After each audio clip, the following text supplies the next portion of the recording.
the podcasts who has been experiencing narcissistic abuse for a long time, like many of us. She didn't know. And then she actually sent me a video of what it was like when she didn't know, and then what it was like for her once she learned of it. And it was powerful.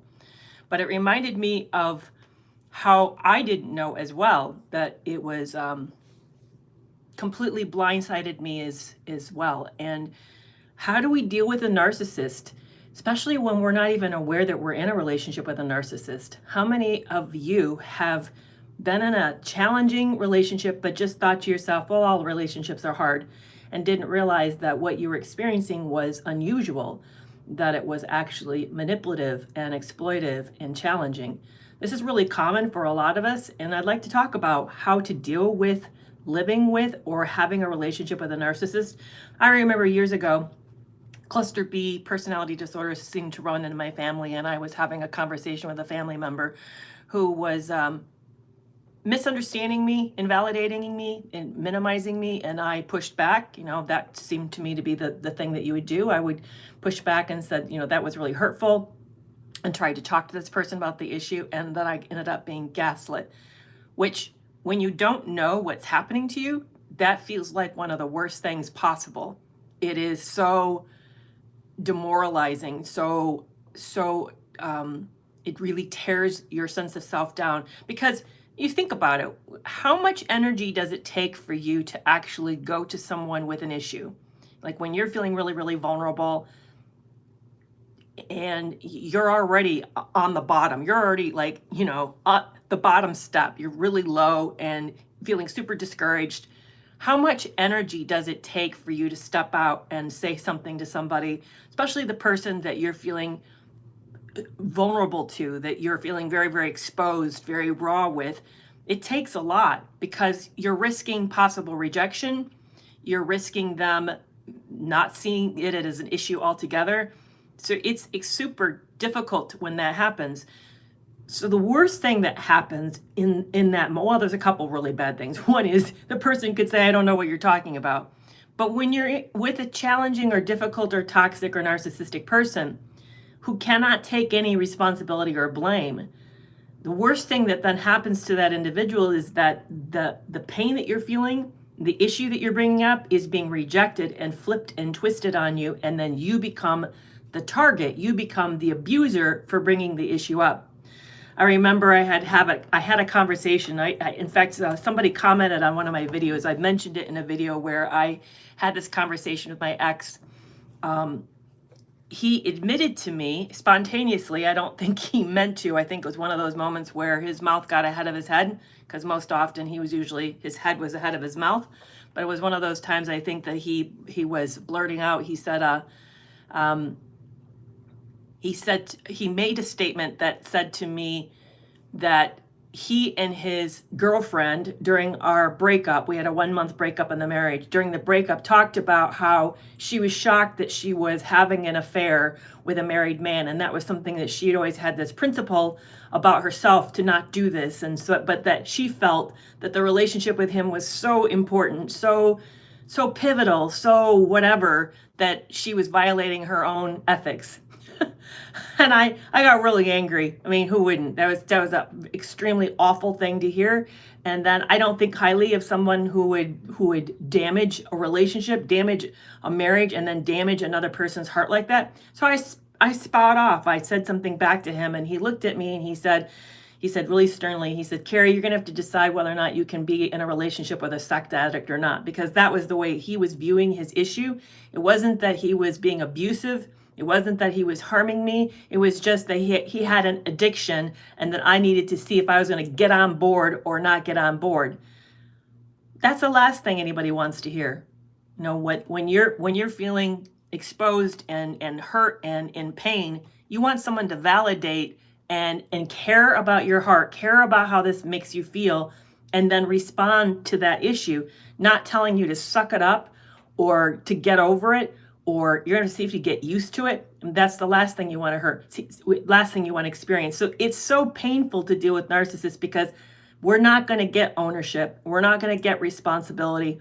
They're very, very good at avoiding it. I don't know how many of you saw the the interview with Dr. Les Carter on Breaking Free from Narcissistic Abuse. It's my podcast with Tara and I do each week on Monday. Well, this last week, on last Monday, we dropped the interview that we had with Dr. Les Carter, and he has this massive platform here on YouTube, and it's really easy to see why. This guy he's a psychologist like myself. He's extremely masterful, really understands what happens in relationships and toxic relationships. And he made this really powerful comment. And Pandora, I see your comment. I'll jump back to it. He made this really powerful comment. How many of us, when we're in these toxic relationships, we end up thinking that it is our fault things are going wrong, and we're being told that it's our fault things are going wrong. We take ownership of that because narcissists tend to get into good relationships with people who are conscientious and have a lot of ethics. But what Dr. Carter said in that interview, and it really stuck with me, he said, don't ask them, why did you do this to me? He said, just ask, why did you do this? And that's exactly the point. It's don't ask, why are you lying to me? Just ask, why are you lying? Because it isn't actually personal. This is even maybe the hardest part about what happens in a narcissistic relationship. We see it as personal. We see it as a dynamic that happens between two people. I supposedly love you. You supposedly love me back. We have each other's back. We're supposedly watching out for each other. We're making this big life commitment. We see this as a joint effort. The problem with narcissists is that there are no joint efforts. Your relationship is not a joint effort. They're in it for whatever they can get out of it. They're not in it for you. They're in it for what you happen to bring. And unfortunately, you are a replaceable part. None of us like to know that or hear that. But what's so powerful about what Dr. Carter said is he hits right at the core. The behavior that's happening isn't specific to you. Even though it is specifically happening to you, it is what narcissists do to protect their fragile ego. And our first step to dealing with them is to understand that and learn that this is not specific to you.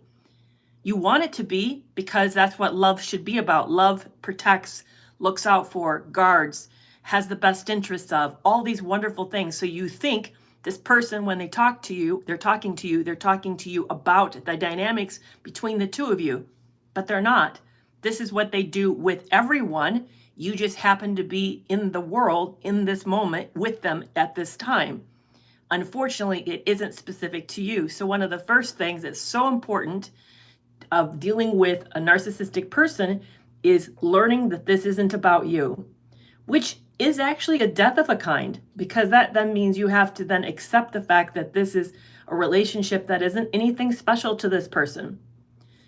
I thought for the longest time that he meant what he said, that he was battling for the two of us, that he was as invested in the relationship that I was. But when you stand back and look at a toxic relationship, who's doing the most work? I bet you it's not the other person. I bet you it's you. There's a really powerful quote I came across near the end of that relationship that I'll tell you really stuck out to me. It says, the person who is the most invested in the relationship has the least power. I remember thinking when I read that so what am I supposed to do? Stop wanting the relationship? The answer is kind of unfortunately yes. When you're in a toxic relationship with a challenging, toxic, narcissistic, or cluster B personality disorder, you have to stop being more invested in that relationship than they are. Which then means you have to rethink, what are you doing here? Why are you in this relationship? What is it that you want to get out of it? I would love to take your questions. Pandora, I don't know you. You're new to me, so I'm thrilled that you're here, by the way. I see your comments popping up. And I'm so happy that you're hanging out with me.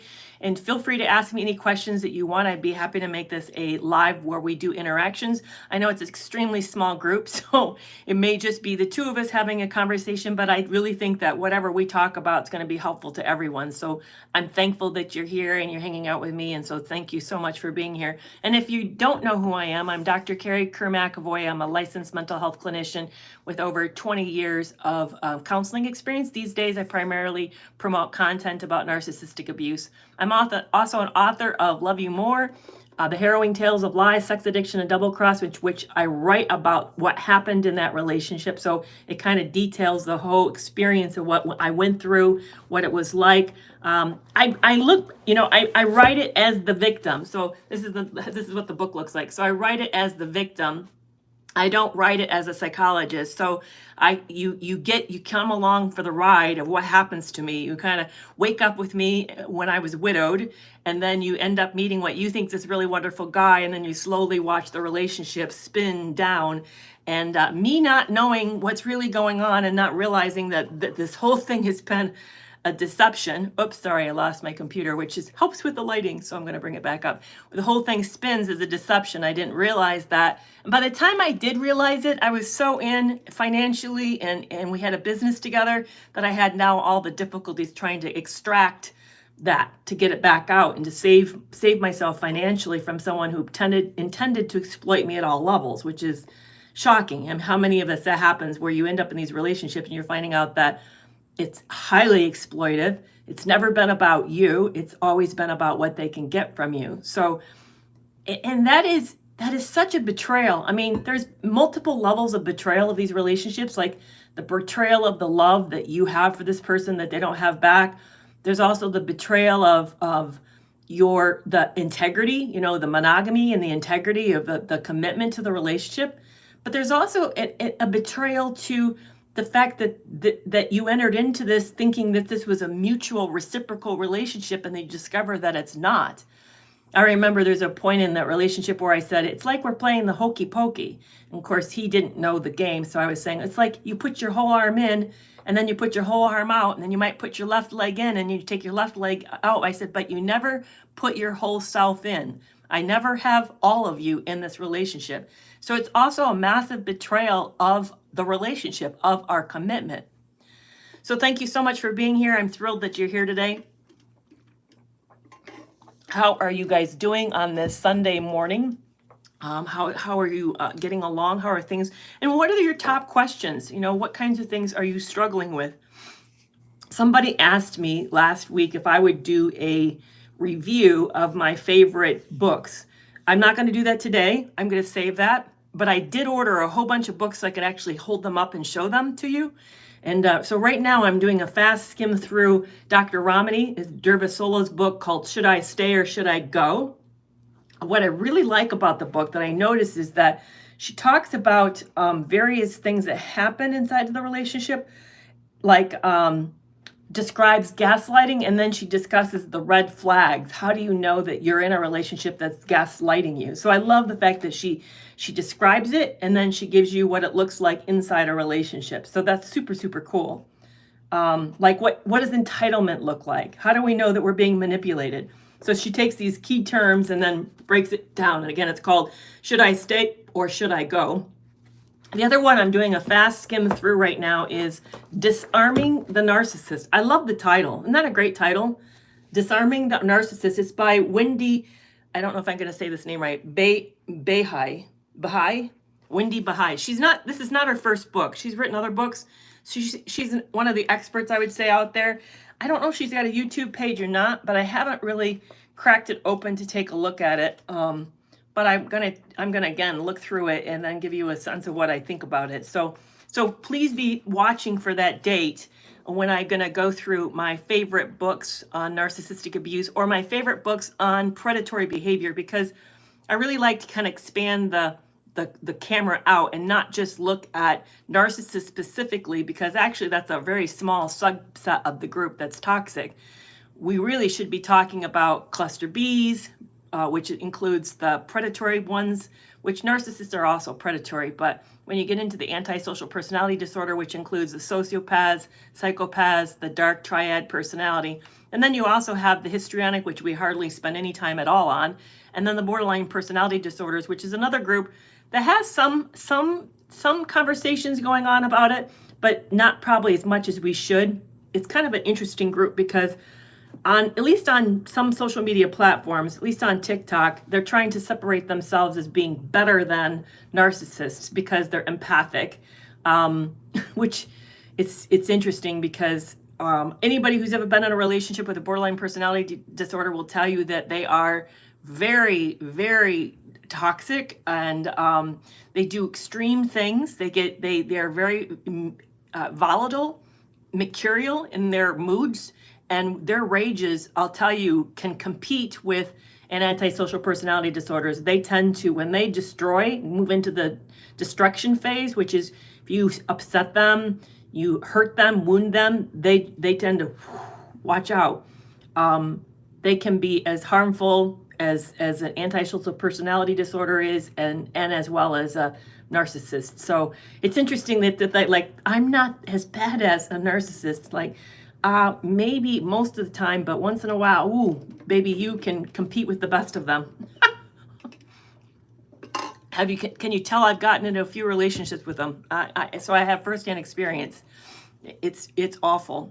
I started a business with one a couple years ago, and man, wow, didn't take much either. I thought we were good, and then found out it didn't really take much, and the whole thing was blown up. I get nervous talking about them because you want to make them mad, talk about them. So you'll notice I usually don't create content just because I don't like to shake the hornet's nest, because when they unleash, they really unleash on you. Yeah, Pandora, I do too. Disarming the Narcissist. I really like the title of the second one too, because it goes on and says it's surviving and thriving the self-absorbed. That's what's in the teal, surviving and thriving the self-absorbed. I just thought that was really such a great title. It's a go-to guide with dealing with the narcissist in your life. So that's a big question. So do you think, I would love to know what you guys think. I know there's 4 of you right now on here. Do you think you should stay in a relationship when there's a narcissist? What's your opinion on that? It's a tough road. Some of us have to. Some of us don't have a choice. It could be your child, adult child. Could be you have an aging parent. Maybe it's your boss at work and you just don't have other options to leave. So sometimes we do have to deal with narcissists, but do you think that you would recommend somebody who's in a love relationship staying with one?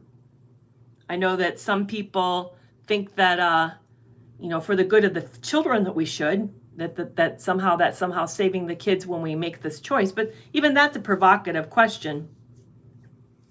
Yeah, they do are you talking about the borderlines, Pandora? They do get really, really angry when you talk about them. Narcissists don't like it either. There's a movement going on right now saying that anybody who warns people about narcissistic behavior is ableists. That, I don't know if you know what that means. It's sort of, think of a disabled person and you misunderstand their disabilities, and you assume that you don't give them compensation and help for those.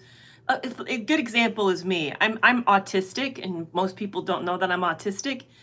And so as a result, there's no allowances given to me. I'm assumed that I'm going to step up and handle everything the same way that everybody else does.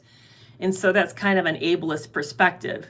They are sometimes overshooting my abilities. Especially when it comes to social cues. That's where I tend to struggle, believe it or not. It's where I tend to struggle the most, which is probably, I know why I got in that narcissistic abuse relationship is because I was naive. Did you guys see the movie? Has anybody seen the movie Oppenheimer yet? Oppenheimer? It just came out a week and a half, 2 weeks ago. I got to see it on Friday. I'm sure Oppenheimer is autistic. I'm sure of it. What I really liked that Nolan did, the director Christopher Nolan did, was he gave the whole picture, not just the making of the atomic bomb. For those of you who don't know who Oppenheimer is, he led the science team in Los Alamos, New Mexico area, in the race to create the atomic bomb during World War II. So they gathered the best minds in the United States onto a site, and then they worked as teams to break down how to create the atomic bomb. And what happened afterwards is that Oppenheimer was pulled into congressional hearings and challenged about his political leanings, whether or not there was actually a mole on the team. Somebody was giving away secrets to the Russians. I'm sorry if I'm spoiling the story for you, although it's written really well written, so you can find this in any history information. But But they do this long kind of like kangaroo court, actually, where they set him up. And what struck me about the movie was his naivete. He didn't believe that there could be people who would be devious and hypocritical, less, who had like competing motives. Like, we'll take politicians. How many politicians do we believe are on the up and up? When they say they're trying to save us, do you really believe they're trying to save us? Or are they really actually out for power? I mean, but he believed in the honesty and the integrity of the whole system, and he come off looking, even his wife, like, just get a grip. You know, it's Robert, it's not, his first name was Robert Oppenheimer. It's not like that, you know, get a grip. But what I think was what you're seeing in action is an autistic person dealing with the world who's struggling with social cues. And that was my situation with my ex, was that I didn't realize that there were people who were playing, that there were that had secret double lives. I truly thought that was something of on a movie. I didn't know that somebody would actually construct a reality, sell it, get into a relationship with somebody in order to extract something from this person. I just couldn't conceive of it, because I'm one of these people that tends to overshare. What you see is what you get. I'm pretty much an open book. And I definitely was played, definitely. And Oppenheimer was too, unfortunately. You see that in the story, that he was definitely played as well, which is really sad, you know. In fact, there's a moment in the story, and I love this, is how Oppenheimer did this. There is clearly a narcissist in the story, and I'm not going to tell you the narcissist, so if you go and if you haven't seen it, I'm not going to ruin it for you. But there's a scene where Oppenheimer has a moment with Einstein, because Oppenheimer and Einstein knew each other, and Einstein was also cynical, had been injured by the whole system and was cynical. And yeah, it's powerful. And that's all I'm going to say, because I don't want to ruin it. But there's a really powerful moment. And they concluded at the end, they wrap it up with replaying that moment where the narcissist had seen it and misunderstood. And then they replay the moment with what actually happened. And you're like, yep, see, the narcissist projected. They made it all up. And then they turn around and tried to systematically destroy this guy. So it's powerful. It's not just a making of the atomic bomb. So it's very, very interesting. So think of it, if you guys go see the movie, think of it from the standpoint of narcissistic abuse. You know, who's the narcissist in these realms, and what is Oppenheimer not seeing, and what should he be appreciating more, and who does he let into his life and why? Because ask those types of questions. I think you'll have a whole nother layer to this movie that's really, really interesting. So definitely worth going if you haven't seen Oppenheimer yet. Who, again, for those who don't know, it's about the making of the atomic bomb, the race that we did at World War II. Here's a side note. I actually got to be an exchange student in 1976 to Japan. I went to a little island called Shikoku, and it was maybe a couple hours from Nagasaki. And I actually got to meet somebody who was from that area of Nagasaki. And remember, I was there about 30 some years after the bomb was dropped. So they were still recovering, very much recovering. Japan was, from those two bomb drops on Hiroshima and Nagasaki. I'll tell you, I can't hardly talk about it now. When they show the first explosion, the success of that bomb, I cried, because I'd been to Japan and I got to meet people that were affected by it and see who. It was powerful. Very powerful. So, yeah. And you know, I know that I know Oppenheimer understood what he had done, that he felt he was the bringer of death, the bringer of destroyer. And in some ways he was. I mean, somebody would have done it if it wasn't him. I know that. And did we need it? I don't know. We could argue the point whether or not that needed to happen at that point in the war. Because anyway, it's interesting. So back to dealing with the narcissist. So let's circle back as I collect myself from being emotional. So the first challenge dealing with how to deal with a narcissist is recognize that this is not a reciprocal relationship, and you treating it like one and believing that it is one is your vulnerability. So our first step to being able to effectively deal with the narcissist is realize that every man is for himself in this relationship.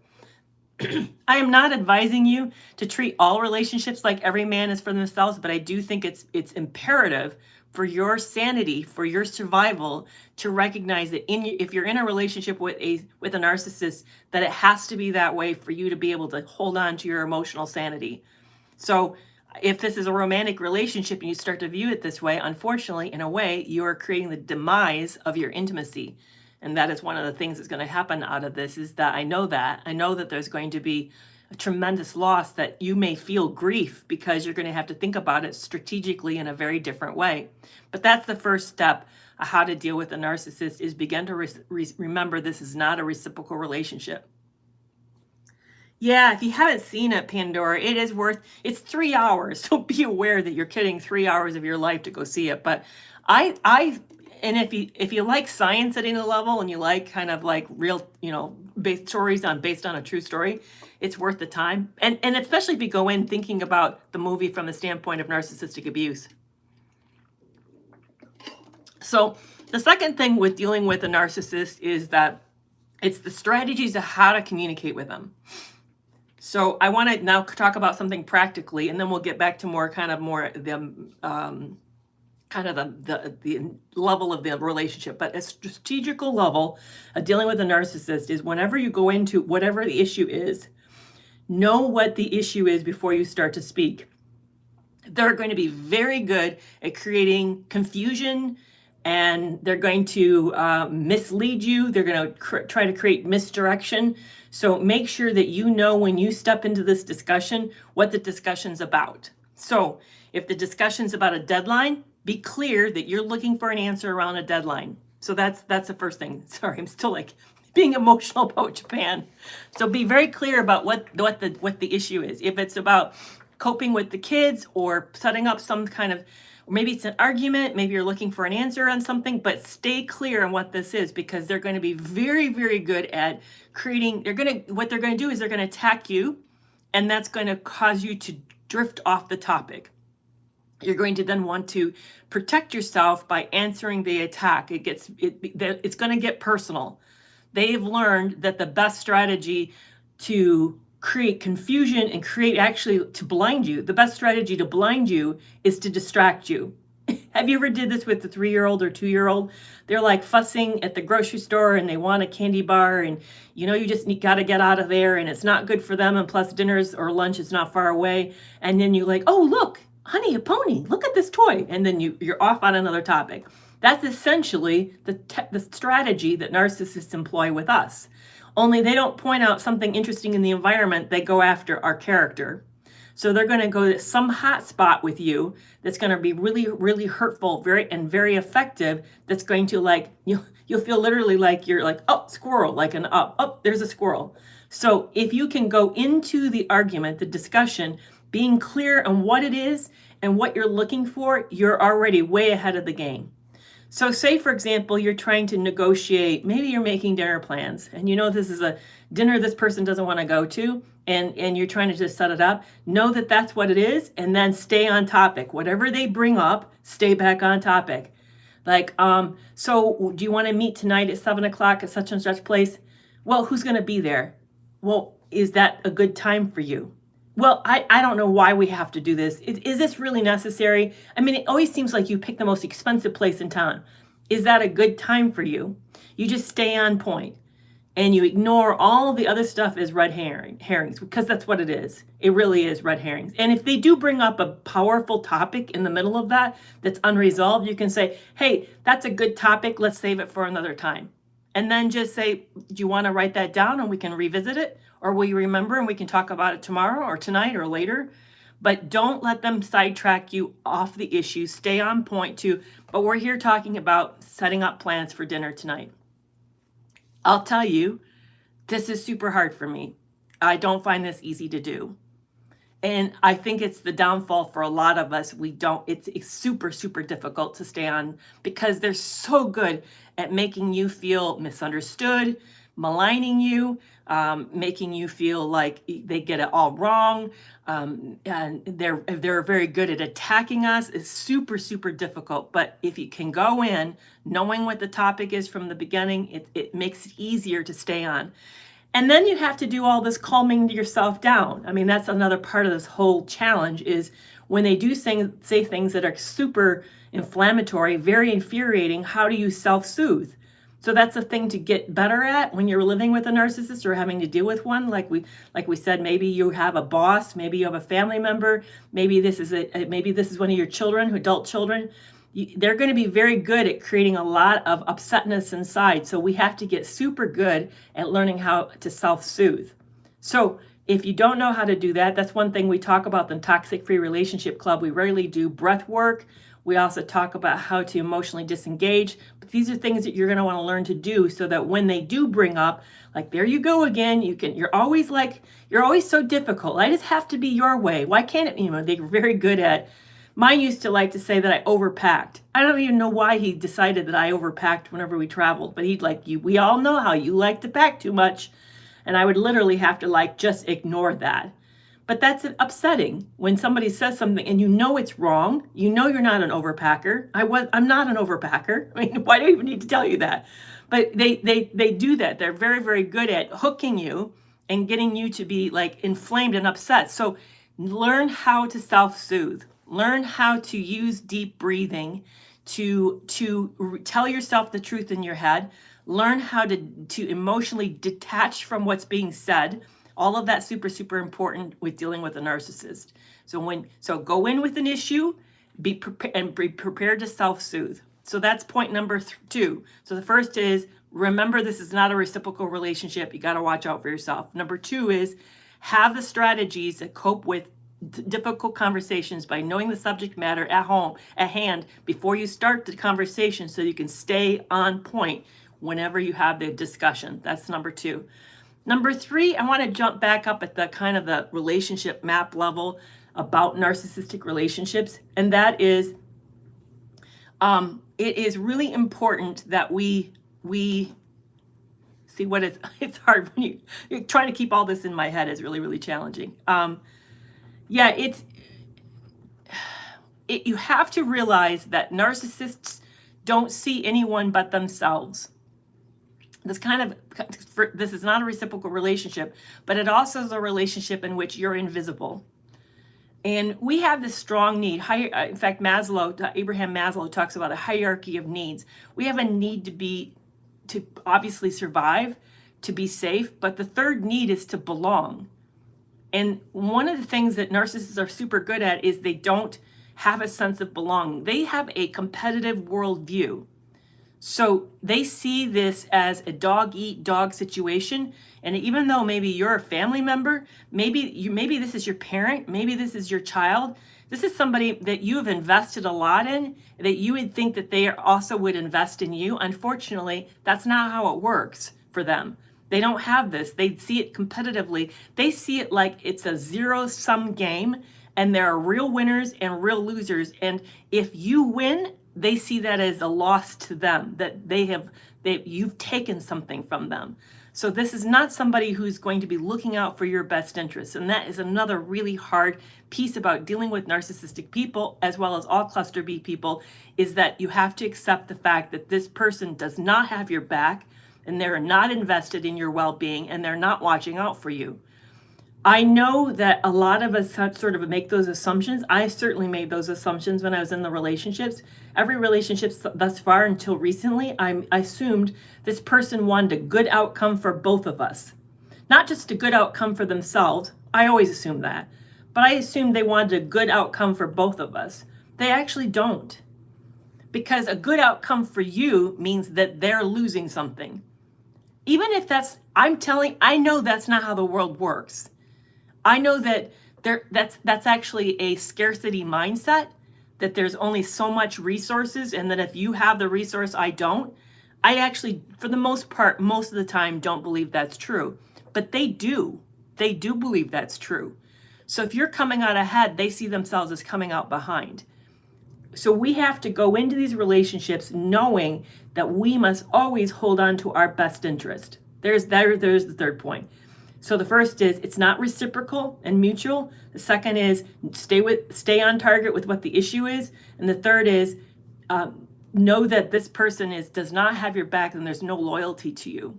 and that this is going to be viewed as competition, that your needs are going to be invisible. That's extremely difficult because, again, it's another loss.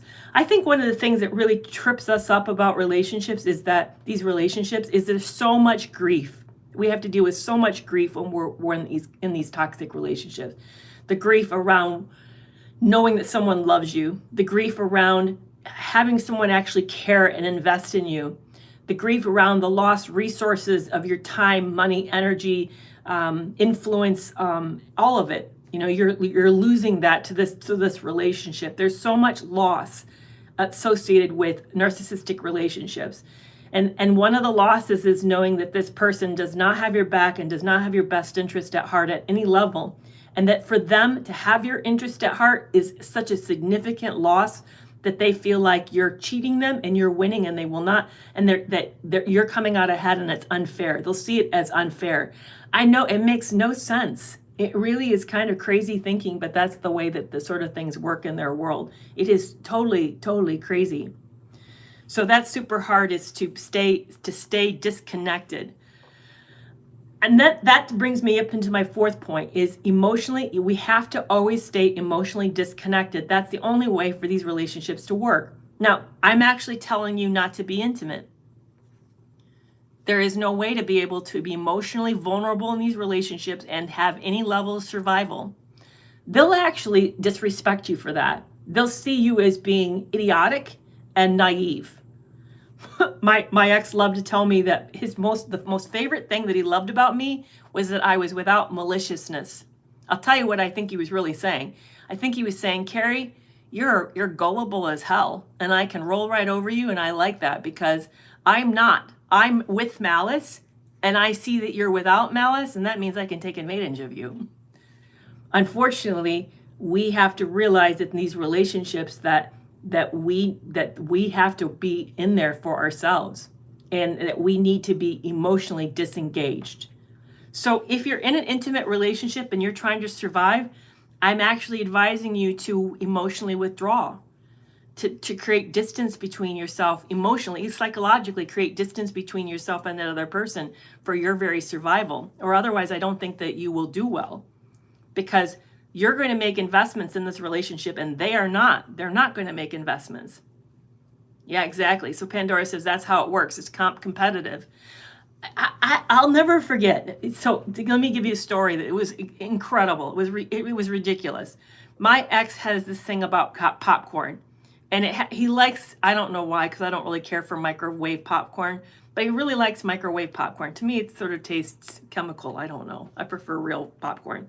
We were at a resort, it was for our honeymoon, and they had popcorn being made like, I don't know. It wasn't the way he liked it. And we were on a resort in an island, it was nowhere. And so he spent an afternoon, he made the effort, it got them to bring in a microwave to our room. They didn't have microwaves in their room, but we got a microwave put in our room. He searched every store in that place for popcorn, which they didn't carry it, because there was no microwaves in the rooms, so they didn't carry it. And then he hired a taxi to take him into the nearest town, which cost us $60 to go look for popcorn that he couldn't find. Okay, this is on our resort. So we were one day out at a store, and again, on a run for his snacks. He wanted a certain snack, so we were on the run for the snack. And I realized that I wanted a snack, and I was trying to find it, and we couldn't find it. And he was up at the grocery line ready to check out. And I was like, hey, I couldn't find my snack. Can we go back and look at it? He goes, you can get it another time. It's not that big of a deal. I'm thinking, what? We spent money a whole afternoon. We inconvenienced the resort staff, all for popcorn that he couldn't exist with a few more days, and we would be off the island and he could go get his popcorn. And he's not going to be bothered by 10 minutes to go look for a snack for me that one day. That's a perfect example about they're not invested in you. And when we assume this mutuality, this emotional investment in us, we're really putting ourselves at risk with this individual. So that's point number 4, is emotionally detach. We must emotionally detach from this person.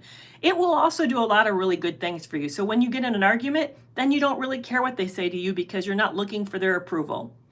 And then when they're not around and showing up for you in the way that you think that they should, you don't care because you're not looking for it because you've already learned other ways to meet your emotional needs. So it also kind of protects you in lots of other levels by emotionally detaching. It helps you with arguments. It helps you manage when they stonewall you. It helps you not get your feelings hurt so much. It insulates you. So emotional detachment is an insulator. But the problem is, as I said before, intimacy is built on attachment. So I'm essentially telling you to kill the intimacy in your relationship for your survival. That's why I started talking about this whole topic, asking all of you to say, do you think a romantic person can be in a relationship and have a relationship that survives and it thrives? Absolutely not. My opinion is absolutely not. I don't see how it's possible, because emotional detachment is the only way to go about it, and intimacy is the direct opposite of emotional detachment. So DSR said, my 2 narcissistic sisters were involved with an inheritance theft. Oh my goodness. Their manipulations were well planned. The will and trust looked like my father's estate was split evenly, even though it wasn't. Yeah, they're good at that. They are so sophisticated at that. So let me review the 4 points, and then I'm going to come to the 5th point. 4 point is, do not anticipate this as a reciprocal relationship. It is not. Know any issue that you're going to be talking with them about so that you don't get lost on the rabbit trails, because they're going to take you down every hot button rabbit trail they can. Realize that this relationship is one in which they view competitively, and every man has to be, unfortunately, out for themselves, even though you may oppose that at a principle level. Unfortunately, at a practical level, it's the way it works. And the 4th point is, it began to emotionally detach. You have to emotionally detach. I think the last one is that really ask yourself, why are you in the relationship? And what is going to be your long range plans in this? Because most of us get into this mentality thinking that if somebody understood that they're hurting us, they would care about that outcome and get invested in correcting it. And that's not how things work with toxic people. They're thinking, oh, good. Because again, this is zero-sum game. So if you're down and you're under my foot, then that means I'm on top and I'm winning. This is not going to be they don't see win-win as a possibility. They, like I said, they operate from a scarcity mindset. So I think we have to really ask ourselves from a long-term perspective, is what is our end goal here? So if you're in a job and you have a narcissistic coworker or boss, have you considered what you need to do to think about leaving for your sanity? If this is an adult child or a parent, what do you maybe there's some things you're going to have to accept as losses. Maybe you're not going to have the relationship with your grandchildren that you really dreamed of and hoped for because they're being used as pawns. Or maybe you're going to have to create distance in this relationship and just not have the image of Christmas and holidays the way that you imagined it to be. And if this is an intimate relationship, a romantic relationship, you may have to begin thinking about the fact whether or not there's the longevity. Because one of the things I have not talked about here is that, but I do talk about a lot, is that it creates a chronic state of stress in our bodies. Your body is in a state of fight or flight all the time. And as a result, that you're in this hyper state with hyper levels of hormones and chemicals that are actually harming you. So that means that you're having a neurological effects from the long-standing effects of living in a highly stressful situation. So your struggle with forgetfulness, with organization, finding words, your struggle to sleep, maybe your struggle to stabilize your weight, that's real. It's based on living in this chronically stressful situation. So you have to think about, how good is this for you? I cannot tell you the number of people who contact me and report they report some form of inflammatory disease because of stress. It creates inflammation, and some system often gets impacted, your weakest system, and they end up having often some form of inflammatory disease. I know that when I was in that relationship, I had arthritis that was starting to develop and my hips were failing. And I'm sure the heightened levels of cortisol were not good on my body. Absolutely, for sure. I'm still working to regulate my sleep. It's still very, very hard for me to have a solid night's sleep. Partly it's due to my age, but partly I'm sure also due to all the stress that I've been under. So there you go. Those are the five ways to deal with a narcissist if you have somebody who's toxic in your life. But I really want to encourage you to step back and rethink that. Rethink about why you're in a relationship with a narcissist, and if you can manage it. I remember it was kind of early midpoint in my relationship. I had an older mentor who was a writing mentor at the time, and he was hearing a little bit of some of these details that I was surviving, and I remember him saying, "That must be a really heavy weight, Kerry. I don't know how you're carrying all the weight that you are. Are you doing okay?" I think that was one of the nicest supportive things that somebody had said to me in the middle of all that.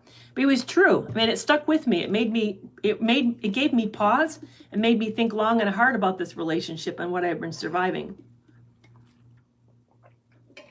I appreciate so much you guys hanging out with me today on this Sunday. Any questions for me at all?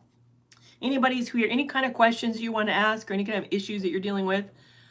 I appreciate so much that you're here and that we're doing this together. And which of these 5 steps do you find the hardest? I'd appreciate that too, to know if there's a particular step that's harder than another.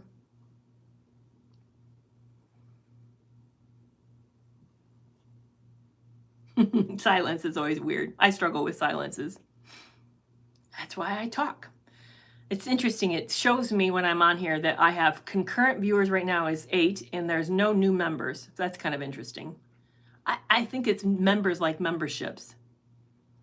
And I also would love to know if any of you are here, if there's a topic you'd love to see me get into that you haven't. Maybe you're new to my platform and you don't know what I've talked about, but I've got a couple things that I do. One is that every Monday or Tuesday, we drop the podcast, Breaking Free from Narcissistic Abuse. If you like watching it instead of listening to it, it's available here, but you can also listen to it wherever podcasts are wherever you find a podcast. The other one is on Thursdays afternoon, we do Toxic Love. So I have from the beginning of this year, I have been systematically breaking down a toxic relationship from start to finish. We are now at the discard stage. But if you want to what red flags are we missing? How do they do idealization? What is really love bombing? What is a trauma bond? Any of those types of questions, I've been kind of systematically working us through it. And right now I'm near the end of the relationship. And then I'm going to go into surviving post-life a narcissistic relationship. So what does it look like for us to exist after abuse? How do we begin to heal? So I'm moving slowly into that direction. So Pandora said, the stress is violent. It's physically affecting me. Yeah, absolutely. They are energy vampires. I agree with you wholeheartedly. Very much so. So those are the 2 big content. And then on top of it, I put up shorts. So there's always new reels and new content that's going up all the time. And I go live every week on Tuesdays at 4 p.m. like clockwork. So you can always, this was a spontaneous one, but you guys can always catch me live on Tuesdays at 4 p.m. Central Standard Time. Well, this has been wonderful. Thank you so much for being here. I appreciate this deeply. It was an interesting discussion of how to deal with a narcissist in 5 steps. I hope that you found the 5 steps helpful. They're not going to be easy, but they're good to know and to use. At least it will give you the distance that you need and the sanity that you need, so you don't, as I said in my title, so you don't pull out your hair.